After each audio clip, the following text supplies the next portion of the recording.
Welcome to From Here, where we discuss what it really takes to lead a great life and a great business, one conversation at a time. I'm Vanessa Oak-Hogan, broker-owner of Century 21 United Realty. This podcast isn't just about real estate, it's about drive, discipline, and the people behind the success stories, from entrepreneurs and innovators to community leaders. I sit down with people I admire to talk about work ethic, business tactics, decision making, and how they're making impact in their own way. Let's get into it.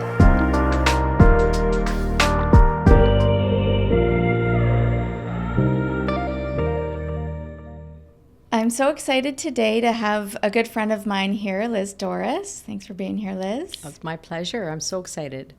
So Liz and I have known each other for quite a few years. We grew up in Peterborough, same town, small town, but we really became closer when our kids were going to the same elementary school. And the reason you're here is I find you to be very inspiring in a lot of ways. We've been through, parenting our kids together, friendship together, and I've watched you and how you operate your life, and you're just one of those people that I think has life figured out. And I know no one's life is perfect, I get that, but I just think your priorities are in the right place. I think you've found your passion in life, and maybe there's more. I want to explore that. And I think I don't think everyone gets to find their passion, and you've found it, I think, and you're enjoying executing on your passion. You enjoy life, I think. So for me, like the From Here podcast is talking to people that are inspiring and successful in life. And I don't mean successful money-wise. I'm sure you are, but it's more about just enjoying your life. You've found success in living your life to its fullest. So that's why you're here. Thank you. So I want to unpack all of that. And I also want to talk to you about some other things. I want to get into the fact that you're the youngest of 6 girls. I've heard some stories, but I just want to hear about that. I want to talk to you about your dad, Jack Doris. People that may not know you wouldn't know that he was the mayor of the city, or may not know Jack, wouldn't know that he was the mayor of the city for 6 years and city councilor. So we'll get into that and lots of other fun things. Perfect. So, okay. Yeah. So I want to start out by asking you, and I think I know the answer to this, but there's probably part I don't know. What is your passion in life? Well, I have a lot of passions, but I think in terms of I want to hear about all of them if you I think yoga is my passion for sure. Mm-hmm. That is, so I'm very lucky to have found that in my work. I started out in nursing, and then I worked as an investigator at the College of Physicians and Surgeons, but a couple things, adversities brought me to yoga. And now I've been practicing for 22 years, practicing for 26 years and teaching for about 22 years. But I feel so fortunate that I've found something that I'm deeply committed to, passionate about, and that I know I will do the whole rest of my life, and is part of my work. And the other thing that's great about it is it's part of the wellness, in the wellness world. So it also keeps me doing the things to maintain my mental health, my physical health. Yeah, it's all integrated in your work. That's amazing. It's all integrated, yeah. Mm-hmm. But lots of other passions. I love other physical endeavors. I love like mountain climbing, going on hikes with our family. I love, cross-country skiing and downhill skiing. So a couple of other passions too. I am 100% obsessed with reading and books. Yeah. So I can't ever be without a book. And I would say actually the thing that lights me up more than anything is learning. Mm-hmm. So I'm a fairly curious person. So I just think I'm a lifer. I'm always just wanting to learn something new. And for me, a big part of it is learning about anatomy, physiology, and the brain, because that's really just so interesting to me. Mm-hmm. But just in general, I'm a fairly curious person. So always doing a lot of research and learning. And that can be formal or informal. It can be taking courses and workshops, or it can be just, researching stuff. And thank goodness for us, you're such a resource to our friend group and so many people that follow you. so you're doing your passion, which is yoga and I think mobility or a mobility. There's a qualification in your Instagram bio. Yeah. Mobility specialist. What is that? Yeah. So, well, when I started, my initial training was in something called Ashtanga yoga, which it was back then. It's a really kind of an athletic style of yoga and a very demanding style. And I practiced and taught that for a number of years. But then I realized that wasn't really sustainable. It's a very challenging kind of yoga. And even the demographics of people that I was teaching, it didn't seem like it was going to be that great for their bodies. And so then, since then, I've taken lots of other courses, and including one is called function. So some of those courses were within the yoga community and some outside of the yoga community. Yeah. And actually, those have been really, really valuable in informing my movement practice and how I teach. Yeah. So I think the one you're referring to is called functional range conditioning. And that's all about joint health. And it's all about being able to move your joints, every single joint in your body, through its active range of motion for the health of the joint and for the strength of the joint. So it's something that I didn't know much about when I first started yoga, because we talk a lot about stretching in yoga, but my classes now have really evolved and changed. And a very little part of it actually is focused on the stretching, the passive stretching. I'm mostly focusing on strengthening, functional mobility, and balance, and some stretching in the end, but that's not the primary focus. And it's really helpful for longevity, right? Like, is that the goal here? Yes, overall? And it is, because when I talk about functional mobility, so what that actually means is we just practice the things that we would do in our regular lives. So we're not going to injure ourselves. Yeah. So we have to practice to lift and pull and just change the movement. So we're often moving just forward and back in the sagittal plane. So I try to make sure we're moving in all different planes. Yeah. That's one other thing that we focus on.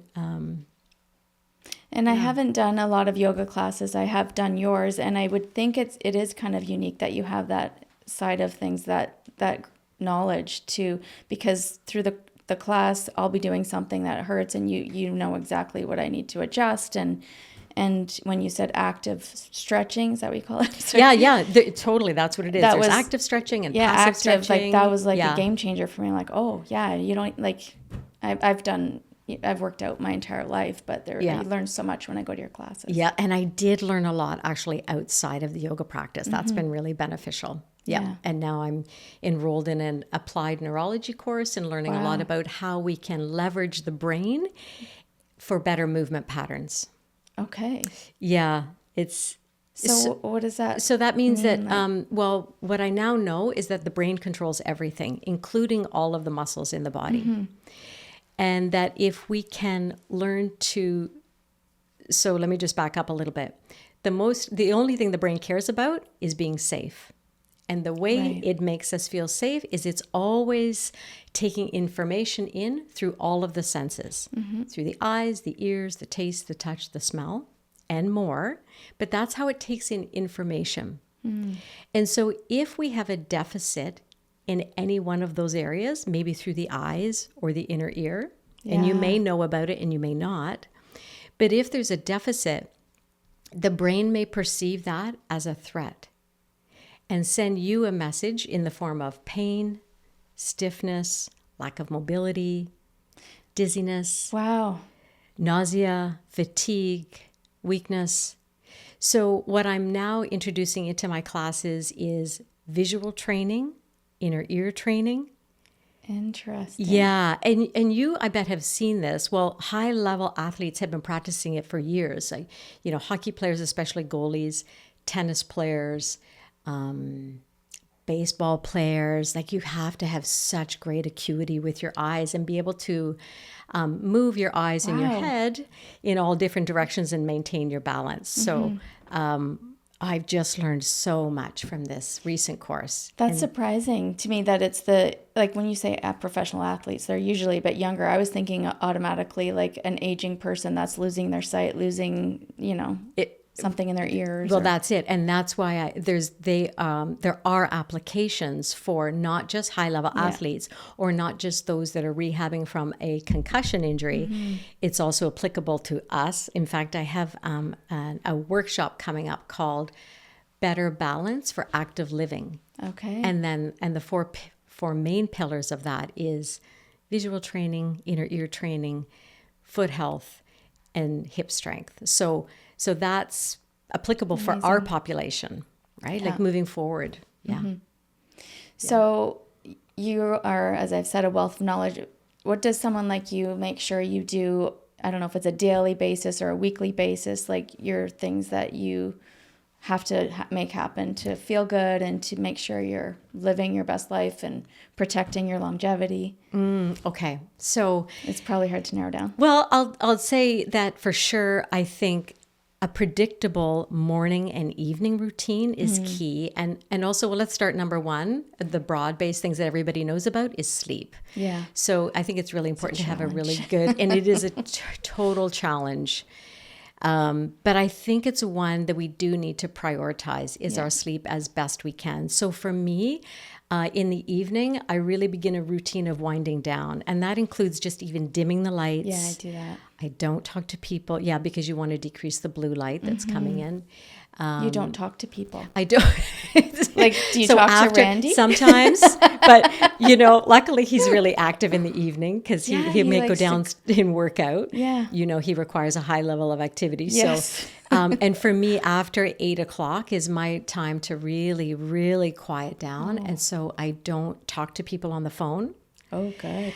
And Smart. I try not to message at all at that time. And it's just a quieter time. So what are you doing? So I might be watching TV. Okay, that's okay. Yeah, well, yeah.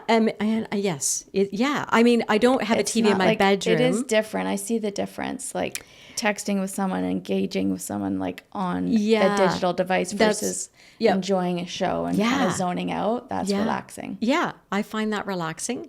So I might watch TV for a little bit and then read in bed. So I try to keep those really predictable things because the other thing the brain loves is prediction. And just always remember the brain wants to be safe. Yeah. So it likes these predictable behaviors. And so I do that. And then in the morning also, it sounds boring, but again, it's just kind of predictable stuff that are habits that I don't even have to think about. So it's just kind of built in. So I mean, I do these simple little habit stacks. When I'm brushing my teeth, I might do 10 squats, right? I like to build in these movement snacks. It's hard for people to do it all, right? So I try to build in mindful snacks, movement snacks. So that's, for example, one of the things I would do in the morning. And then when I'm making my breakfast, again, it's the same thing, which maybe it's not a great thing because it's the same thing every morning. Maybe it's a better idea to mix it up a little bit. But what I do every morning is I make my steel cut oats, with berries and hemp hearts and cinnamon and chia. And while that's cooking, I do my lymphatic flush. So I start to open up all the drains open up. Yeah, I do all of that. Do you do that? Most days. Yeah. It's a great way to start. And then once you've opened up the drains, I always like some kind of movement included. And it can be just 2 or 3 minutes. So opening the drains isn't enough. You got to do movement. Correct. Okay. So you're just opening up the drains. So now you can get the lymph flowing. And the blood. How do people know what we're talking about here? Should we just? So there are 6 main drains that where the lymph drains into. Yeah. And when you're opening them up, it's a really simple way to do it because a lot of the drains are just right below the level of the skin, subdermal. So even just kind of rubbing. So you always begin at the collarbones and you do both sides. And then you come to the just the back of the ear and you're kind of brushing. And there's nice light strokes, about 10 strokes. You can brush, you can pat, you can circle. Doesn't have to be hard. No, there are other areas where the lymph is deeper. So I do recommend it's okay to go deeper. So for example, the next spot, you can come across where the arm bone meets the chest and you pull across and you can get into the underarm. You can get into a little deeper in there because it can be deeper. Again, both sides 10 times. The next spot, most of the lymph in your whole body is located in your abdomen. So you can get a little deeper in there, you rub around. Then the next spot, you would go to the groin and rub 5 or about 10 times there. And then the back of the knees. Okay. The back of the knees and the groin can be a real bottleneck area because look what we're doing right now. Like we're sitting and it can get a little bound up in there. Yeah. So we open up those drains. Now the lymph can flow freely. But remember, the lymph doesn't have a pump like the heart. The heart has a pump. The circulatory system has a pump, which is the heart, to move all the blood around. Right. But the lymph doesn't have a pump. It relies on muscular movement. Okay. And diaphragmatic breathing. So if you weren't doing these things, which a lot of people don't, what's the benefit? Like a lot of people don't what? Wouldn't do this lymphatic drainage exercise, I would think. I mean, if you don't know how to open up the drains, that's okay. Just keep moving. That's the key. Moving. Like we're really built to move. Because if you don't release it, if you don't help those drains get moving, I guess, like what happens? So one of the roles of the lymphatic system is it's your trash. Well, a couple of things. Number one, inside the lymph, we have these white blood cells. Mm-hmm. And that's the immune system. Mm-hmm. And so the white blood cells go all through the body and they're looking out for bacteria, virus, fungus. Mm-hmm. And so it combats any virus that we might be coming into contact with. And then it's also a detoxification system. Yeah. So we want to get rid of that. And it also helps get rid of excess fluids. You know how sometimes people get swollen ankles or swollen any part of the body? Mm-hmm. So you want to keep the fluid moving. Gotcha. Move it, because any muscular movement will kind of push against those vessels just like this and propel the fluid along. Yeah. So it's good for your immune system. Mm-hmm. It's good for your detoxification system because cells live and die every day. Right. We have thousands and thousands, millions of cells that live and die every day. And when the cells die, they leave behind toxic waste, so they have to be excreted. Mm-hmm. And the lymphatic system, that's their role. So you were saying that exercise to help the drains and then movement after. Yeah, open the drains first. Mm-hmm. If you have time to do that and you know how to do that, go ahead and open up the drains first. And then you begin any movement. Like walking is amazing. Yeah. Yeah. Mm-hmm. Yeah. So you were going through your routine. Is there anything else? Okay, so the morning routine there, I do my movement practice. And then I also think it's a great idea. Well, this is what I do. I go right to my puzzle table. And I know that sounds crazy, but I just don't want to right away get to the news. Oh. So I actually eat my steel cutouts after I've done my movement. I take my steel cutouts and I go to my puzzle table. So if you can find something, because that gives me joy, and it also, you kind of get into a flow of things where you're present. Yeah. And it's kind of joyful for me, and I'm not wrapped up yet into the challenging things that we see in the news. So even if I do that for 5 minutes, it feels like a good way to begin my morning. Sets the tone kind of thing of your day. It does set the tone. And then what I do is now I have my latte, and I go and I sit in a particular place. And then I will do either a guided meditation or just a meditation on my own, just focusing on my breath. So you drink coffee and meditate at the same time? My coffee's right there. Okay. So it's almost like it's a trigger for me. Okay, now my coffee. Now I go over. Mm-hmm. Now I go over and I sit down. I'll have a sip of my coffee. My coffee's right there. And then I will it depends what I want to feel. Sometimes I just want to sit and feel and listen to feel my breath. And sometimes I want to do a guided meditation. And if you miss a meditation, do you notice that throughout your day? Yes, I would say what I notice is that if I'm really busy in my brain, if I've got I just notice that. I become very aware. Mm-hmm. I mean, we all have monkey mind. We all do. Yeah, I think a lot of us say, I probably have ADD or ADHD, but do we all just have this, like you just said, we all have a monkey mind, but I guess it goes deeper than that. But. Well, the nature of the mind, so the brain is a problem-solving organ. Yeah. It just wants to solve problems all the time. It wants to plan. It wants to organize. Yeah. And so that, to me, is the benefit of practicing either meditation or mindfulness, because you can just sit there And again, the idea with mindfulness is not to totally eradicate your thoughts. It's to watch your thoughts, is to kind of look up into the attic and go, oh, what's going on there? Or just have an awareness of what's going on. Not to cling and create a story around the thoughts, but just to notice them, let them go, let them float by, and you just become a little bit more aware of what's going on up there. Yeah. It's like a check-in with yourself, I guess, right? And I call it the check-in. Oh, they do? I call it the check-in. Okay. Exactly. So I ask myself, so for me, the check-in is I ask myself 3 questions. If I just come to sit down, okay, ask myself 3 questions. The first question is, how do I feel in my body today? Oh, my back's a little bit sore. Okay, well, maybe I should do some cat-cow. Maybe I should do some hip mobility. I just kind of think that. And then the second thought and the second question is, how does my energy feel this morning? Like, well, I didn't sleep great last night, so I've just got to remember today, drink a lot more water, be careful with your nutrition, eat well, and maybe take a few more breaks.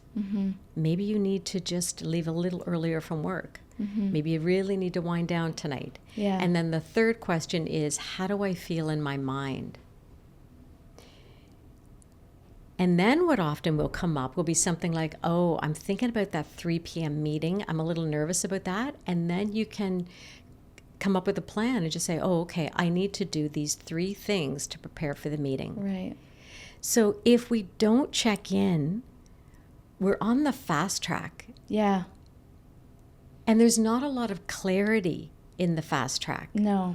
So even taking like 5 minutes, 2 minutes, 3 minutes, just to settle in and check in.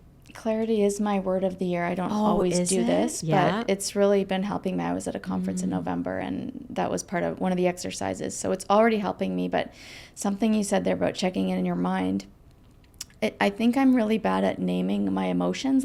So to take the time and think about how you're feeling. And like you said, for example, because this does happen to me, I'm feeling anxious or like a little bit frazzled. Okay, it is because I've got this thing coming up and I want to be ready for it. I want it to go well. And like you said, so it's naming. Okay. Name it to tame it. That's what they say. Yeah. Name the emotion. And then once you name it, whatever that is, it can be anger, it can be shame, it can be fear. Yeah. Whatever it is, when you name it, it gives that emotion a little less power too. Yeah. So you can see it, and sometimes you can do something about it. And then, emotions are just energy. Like everything in our body is just energy. If you looked in the most powerful microscope in the world and you looked at our bones, it's just energy vibrating. We're just vibrating. And so emotions are just energy. Yeah. And it wants to move. And one of the best ways we can help move that energy is to, sometimes you can locate it in your body. You might feel a lump in your throat. You might feel something in your stomach. Yeah. You just kind of feel that. And then just kind of having your light of awareness on that place, that light is so strong, it kind of breaks it up and moves it up and out. Really? Yes. And I did actually experience that in a silent workshop that I went to a 5-day silent workshop. So just interesting. That's incredible, by the way. Yeah. Well, what was incredible is I was with 2 really good girlfriends, and we didn't speak. Couldn't talk. We couldn't talk. For 5 days. Well, for 4 days. Yeah. We did it. I'm gonna do something like that. Yeah. It was pretty cool. Good for So you. yeah. Yeah. So what were you just saying about that? About emotions, emotions and your awareness on something in your body. That's, So energy just wants to move. Yeah. And my understanding is that an emotion lasts about 90 seconds. So if we can just kind of also like name it and then just let it go. The problem is we get hooked. Yeah. And we create a story around the thing. Those stories are bad. And it's the story that keeps us hooked in. And often the story isn't even true. Right. So it's always a good idea to ask yourself the question, is that thing that is in my head even true? Yeah. You know, I think that the stat is something like 80% of the things we think about never come true. Yeah. Yeah. So it's a good idea to ask yourself the question, is that true? So did we cover all the non-negotiables that you don't want to miss in a day? You started with your nighttime routine. I think so. Yeah. So sleep and nutrition and movement, of course, right? Like a new movement really is a non-negotiable in whatever way you want to move. Totally agree. Yeah. And, if you want to get specific, I think strength training is key. Yeah. And mobility. Right. And then flexibility and balance. Mm-hmm. Mobility and flexibility, two different things. Yes. Mm-hmm. Mobility, that mobility that I was talking about is being able to take let's say your shoulder joint through its full range of motion. Actively, I'm using my muscles right now in my shoulder to take it around. Mm-hmm. Okay. This would be a passive stretch. I'm just holding it. I'm using another body part to stretch a muscle. Okay. So I think it's really important to actively be able to move your muscles around. Yeah. I'm actively moving my ankle joint right now. Mm-hmm. Like simple things. Right. Yeah. Okay. We're already running out of time, so I want to get to a couple more topics. Okay. Quickly, if it can be a quick answer, you have a ton of followers on Instagram, and our business, we're all on social media and real estate, and people would be curious, was there something you did that helped you be so successful, or it's just your content and your passion? Honestly, it's the algorithm, honestly. And it's a bit like going to Vegas and you pull the slot and you win or you don't. Yeah, like no offense, and I think sometimes it is that. Oh, it is that. Obviously, like I said, you're successful because you're passionate about what you're doing. You love what you do. You have great, you're so knowledgeable about everything. Like you're a huge resource. That's why I think that you have so much success. But you also think part of it's luck. Yeah, oh, definitely. Yeah. Mm-hmm. And for whatever reason, I had like 450 followers. Mm-hmm. And then I did the thing that we just did, the lymphatic flush. Yeah, I remember Jen Harrington joking about that. I know. That's what took it up, right? That's what my husband was, it was New Year's, it was January 1st. It was New Year's Day. I'm in the kitchen. I'm standing there.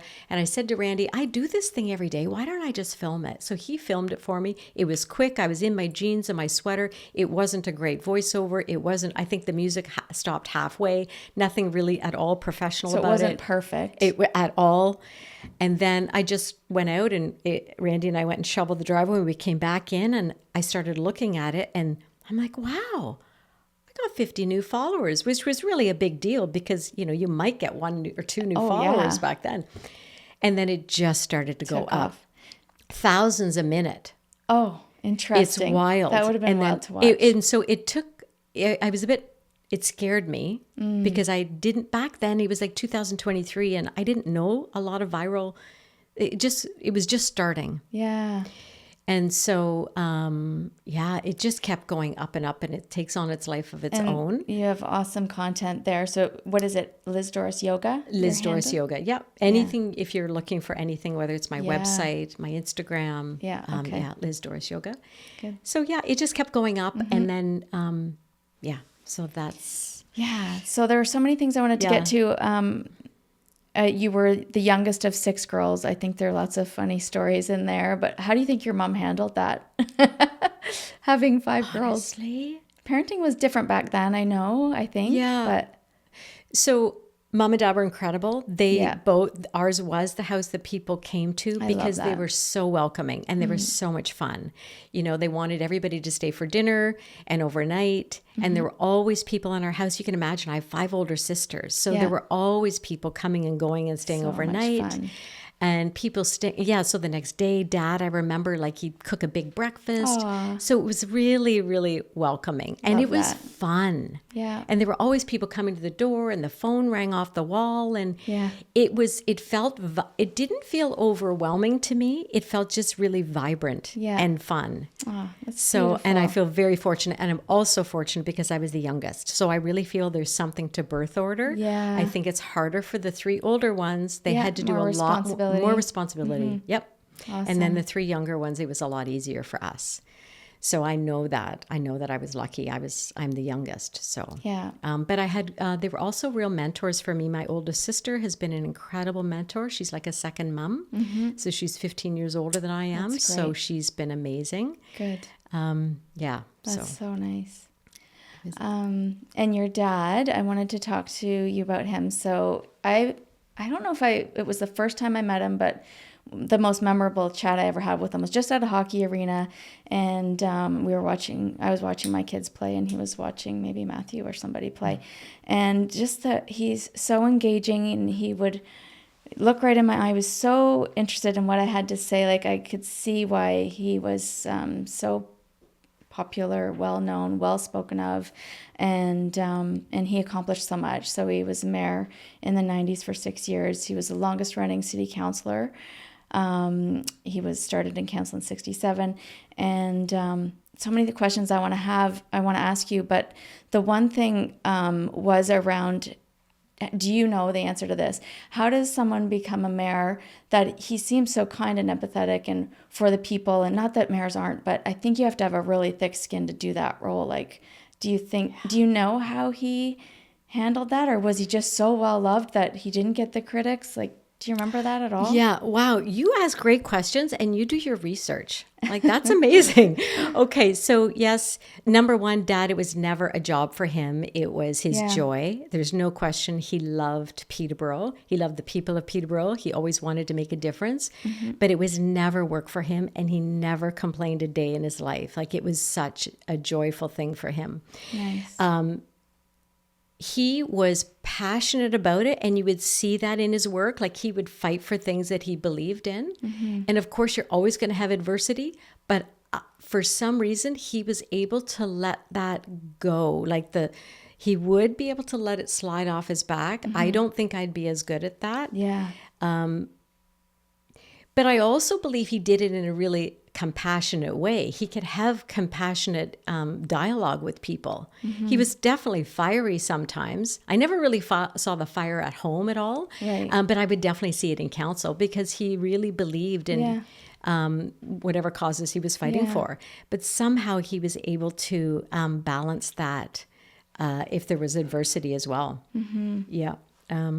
Beautiful. So, but the thing, he's had all these amazing accolades, and I think it's great that so people see the work that he's done for Peterborough. But for me, the biggest impact is exactly what you said. It's being able to watch someone who lives their life with kindness, integrity. He showed me what it was like to actively listen to someone, and I watched him. Like, we spent so much time with. I spent a lot of time with him, especially on Saturday mornings. Aww. You know, we'd go to the farmer's market and we'd go visit Grandma, and we'd go to Canadian Tire and Tony the Barber's. And it was the same thing every Saturday.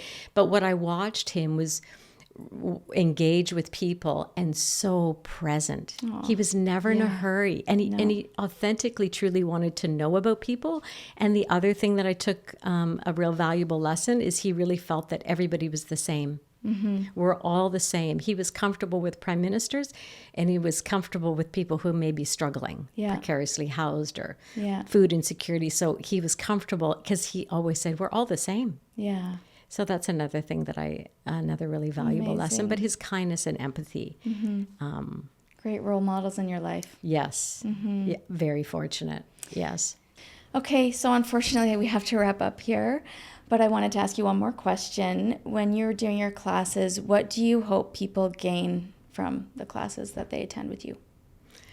Well, I think it's two things, actually. I think the first thing is if you can picture a level, you know those carpenter's levels? Yeah. With the bubble in the middle? Well, I remember one time Dad and I were, he was building a deck, and he said, Elizabeth, can you grab the level? And I brought it over, and he said, make sure the bubble is in the center. And I said, why does the bubble have to be in the center? And he said, because the bubble's in the center when the foundation is solid, and you can't build a solid foundation, you can't build the other pieces of structure unless you have a solid foundation.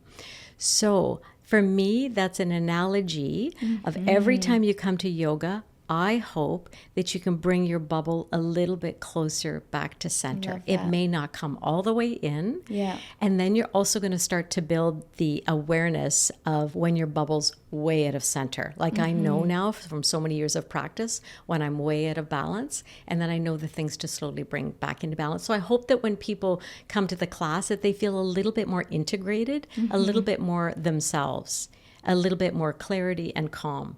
And then the other thing that I hope that people get is I always talk a little bit, the first couple of minutes about anatomy, and I inform them about what we're working on. Maybe it's upper back, shoulders, and neck, so that they know exactly what they're working on, to empower them when they go home to know how to move their bodies to make themselves free of pain. So if somebody wakes up in the morning and says, oh, my lower back is sore, they may remember what we've done in a hip and lower back class and say, oh, I need to move my hip around today. Yeah. I need to do some stabilizing work. Like, I just want people to be able to take it off the mat, to be able to feel good in their bodies and understand their bodies. Yeah, amazing. It's so helpful. You've helped me for sure. Oh, so thank you. yeah. Okay. Well, thank you so much for being here. You're welcome. Thanks for that was a great, that just flew by. I have to do a part 2 because I didn't get to a lot of my questions. Love that. Okay. Thanks, Liz. Okay. Follow Liz at Liz Doris Yoga.